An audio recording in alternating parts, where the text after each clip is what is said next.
Salut tout le monde et bienvenue dans cette nouvelle vidéo. Dans la vidéo précédente, nous avons vu les éléments HTML. Nous avons vu qu'un élément HTML a une balise ouvrante, une balise fermante et un contenu. Nous avons aussi vu vers la fin que nous pouvons ajouter des attributs à nos éléments HTML pour donner encore une nouvelle information à cet élément. Donc si cette partie n'a pas été très bien comprise, dans cette vidéo, vous allez encore plus à comprendre et dans les vidéos à venir, avec la pratique, ça va rentrer. Donc aujourd'hui, nous allons écrire notre premier programme, notre premier code en HTML. Pour cela, nous avons besoin d'une structure minimale. Tout code HTML, toute page HTML que nous écrirons aura besoin d'une structure minimale. Sinon, le navigateur ne saura pas comment afficher notre page. Donc, la structure minimale, c'est le code minimum que nous devons écrire pour pouvoir lancer notre page HTML. Donc, vous avez devant vous cette structure HTML, cette structure minimale. Donc, en premier lieu, nous avons le doctype.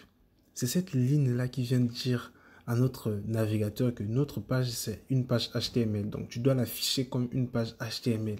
C'est le doctype qui signifie que notre page est une page HTML. Donc, quand nous allons l'écrire, nous écrirons, nous ouvrons nos codes, on met notre point d'exclamation, on écrit doctype et un espace, on écrit HTML pour dire que c'est une page HTML. Donc, c'est vraiment la ligne de base pour dire à notre navigateur que quand tu vas afficher cette page, tu l'affiches comme une page HTML. En deuxième lieu, nous avons notre élément HTML. Si vous voyez son encadrement, le bleu, l'encadrement bleu, il regroupe tous les éléments. Donc, c'est comme le père de tous les éléments. Donc, tous les éléments que nous écrirons, que ce soit nos paragraphes, nos titres, seront écrits dans l'élément HTML. L'élément HTML, c'est le parent. C'est celui qui prend vraiment tout. Donc, il est écrit et tout le reste sera écrit dedans.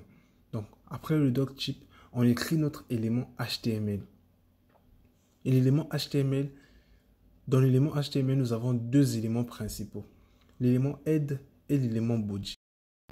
Premièrement, parlons de l'élément head. L'élément head, c'est l'entête de notre document HTML. En fait, c'est une partie de notre document qui n'est même pas affichée quand le navigateur charge la page. Quand on va afficher notre page HTML, l'élément head n'est pas affiché. Mais non, cet élément, il est très important. Il contient, en fait, beaucoup de données dedans. Il contient les informations sur notre page HTML. Il contient, par exemple, le titre de notre page. Il contient les liens vers notre CSS. Quand on va commencer à faire le CSS, on va mettre les liens vers le CSS dans l'élément head. Il contient les métadonnées. Ce sont des informations supplémentaires, par exemple, comme l'encodage. Dans quel encodage a été écrit notre page HTML. Donc, c'est cet élément head-là qui gère tout ça.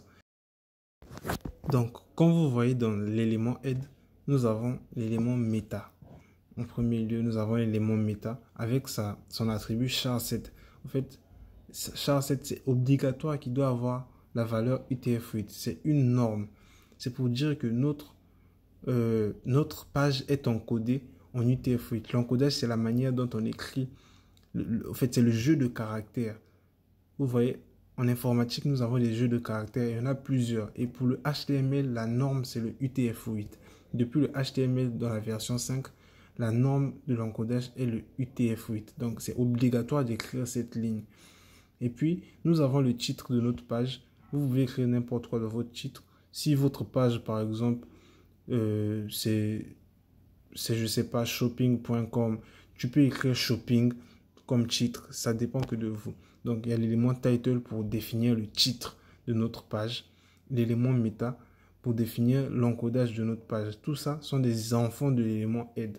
Ça, c'est le minimum que nous avons besoin dans notre page. Après cela, nous avons l'élément body. L'élément body, maintenant, c'est le corps. Body, le corps. Lui, il rassemble tous les éléments qui vont être affichés dans notre navigateur. Donc, tous les éléments qui seront mis dans l'élément body, ils seront affichés dans notre navigateur quand nous allons charger la page. Donc, si nous écrivons un paragraphe dans l'élément body, il sera affiché dans notre navigateur. Avant que nous puissions entrer dans notre éditeur de texte, j'ai voulu clarifier ce que c'est que la structure minimale. Pour que vous la compreniez, vous voyez au moins le minimum qu'il représente pour une page HTML. Maintenant, ouvrez votre logiciel Visual Studio Code que nous avons eu à installer dans la première vidéo. Ouvrez cela et nous allons commencer à écrire notre premier programme en HTML. Nous sommes ici dans notre page d'accueil de Visual Studio Code. Donc c'est ça la page d'accueil. On peut ouvrir des fichiers directement à partir d'ici, tout comme voir les autres paramètres. Mais avant de commencer, j'aimerais que nous téléchargeons une extension qui va nous permettre d'exécuter notre page dans le navigateur. Cette extension s'appelle Open in Browser. Donc dans les 4 carrés qui sont là, on va cliquer et nous allons écrire Open in Browser. Open, simplement en anglais. On clique sur Open in Browser ici. Vous pouvez l'installer. Dans mon ordinateur, il est déjà installé. Donc vous l'installez et puis vous redémarrez Visual Studio Code. Vous fermez Visual Studio Code et vous revenez dedans. Donc chez moi, c'est déjà installé. Donc on peut créer maintenant un dossier dans lequel on mettra tous nos fichiers HTML. Donc ici, on peut directement venir créer un dossier à partir de l'onglet File. File. Donc on cherche l'onglet File tout en haut et puis on va chercher l'option Open Folder. Donc à partir d'ici, nous allons sélectionner un dossier. Par exemple, chez moi, je vais sélectionner le bureau et je vais créer un nouveau dossier qu'on va appeler Formation HTML et CSS. Formation HTML CSS. Donc c'est dans ce dossier que nous allons mettre tous nos fichiers concernant notre formation. Donc, le site internet, ce n'est que un dossier avec plusieurs fichiers dedans. Et ces fichiers, nous exécutons ces fichiers dans un navigateur. Ce n'est que ça, un site internet.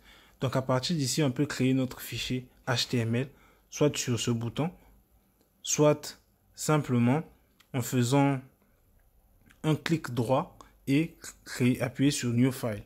Donc, on va appeler notre fichier index.html. Notre fichier s'appellera index.html. Index, au fait, pourquoi? C'est parce que la première page de notre site doit toujours s'appeler index. Quand on héberge nos sites, quand on amène nos sites sur le net, la première page qui est exécutée est souvent appelée index. Voilà pourquoi la première page de notre projet, nous l'appelons index. Le point HTML, c'est ce qu'on appelle l'extension. Donc, tous nos fichiers auront au début un nom et pour terminer un point et l'extension HTML. Donc, index, c'est le nom, point, c'est le marqueur, et puis HTML, c'est l'extension. Si c'est la même chose pour le CSS, le nom, le point et à la fin CSS, pour dire que c'est codé en CSS. Donc, c'est comme ça, en fait. Chaque fichier a une extension à la fin. Maintenant, on va commencer à écrire notre première ligne. La première ligne, comme je vous l'avais dit, c'est le docchip. Donc, on ouvre les côtes, un point d'exclamation, et puis nous écrivons docchip. Docchip. Maintenant, quel docchip? HTML. On doit préciser docchip HTML pour dire que c'est un document de type HTML. On ferme la côte. La deuxième ligne de notre code, c'est notre élément HTML. L'élément, au fait, l'élément pair. C'est lui qui contient tous les éléments. On ouvre la côte, on applique l'élément HTML. Donc, tous les autres éléments sont les enfants de l'élément HTML. Après ça, nous avons notre élément head. Donc, on ouvre notre code, on écrit notre élément head.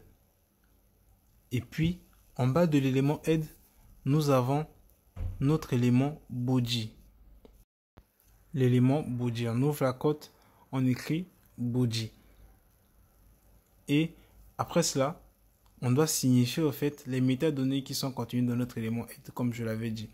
Le premier, c'est notre méta.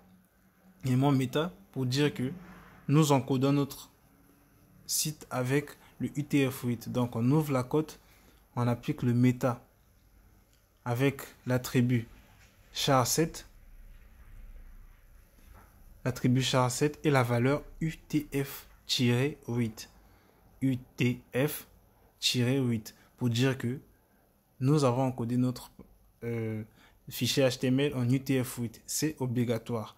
Après cela, nous avons le titre de notre page avec l'élément title. L'élément title, on ouvre et puis on peut donner un titre que nous voulons. Nous, par exemple, on va l'appeler premier programme. Donc, premier programme, c'est le titre de notre page. Donc, premier programme, c'est ça le titre de notre page. Donc, on va essayer d'exécuter notre page, notre premier programme. On va faire un clic droit et on va cliquer sur l'option Open in Default Browser, ouvrir dans le navigateur par défaut. Et quand ça s'ouvre, nous voyons que c'est une page totalement vide. Pourquoi elle est vide? Parce que dans notre body, nous n'avons rien écrit. Le body est vide, du coup la page aussi elle est vide. Donc nous allons essayer d'écrire un paragraphe avec l'élément P. Nous mettons un paragraphe et comme tout langage de programmation, on va commencer par la phrase Hello World. Donc votre premier programme dans un langage de programmation doit toujours commencer par afficher la phrase Hello World. On actualise, nous voyons bien que Hello World s'affiche. Et il y a aussi le titre de notre page qui s'affiche en haut. À côté de Hello World, en haut, un peu plus en haut, nous avons le titre de notre page que nous avons appelé premier programme. Donc le premier programme c'est bien affiché et notre paragraphe Hello World c'est affiché dans notre body. Donc vous voyez bien que le body c'est là où s'affichent tous les trucs, tous nos programmes écrits. Donc ainsi nous allons aussi mettre un deuxième paragraphe par exemple pour dire par exemple bienvenue, pour souhaiter la bienvenue aux gens. On peut dire bienvenue dans mon site par exemple et puis on va encore afficher. Donc on va aller actualiser simplement ce qu'on avait affiché, on actualise et on voit bien que notre deuxième message s'affiche. Et ce n'est que ça au fait, afficher le code en HTML. On va ajouter les éléments toujours dans l'élément body.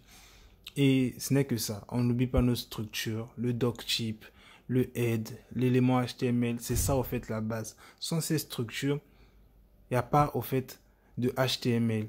Il n'y a pas d'éléments HTML. On a vraiment besoin de cette structure. Donc, retenez-la, retravaillez-la et puis amusez-vous aussi. Essayez d'ajouter des paragraphes et tout. Faites votre petite découverte de cette technologie. Donc, on se dit à la prochaine vidéo. On va apprendre de nouveaux éléments HTML. Là, on a parlé que de l'élément P et puis de la structure minimale. On va découvrir plusieurs autres éléments. Donc, répétez ce qu'on a fait. Comme je l'ai dit, prenez du plaisir à faire ce que vous faites. Et on se dit à la prochaine vidéo. Bye bye.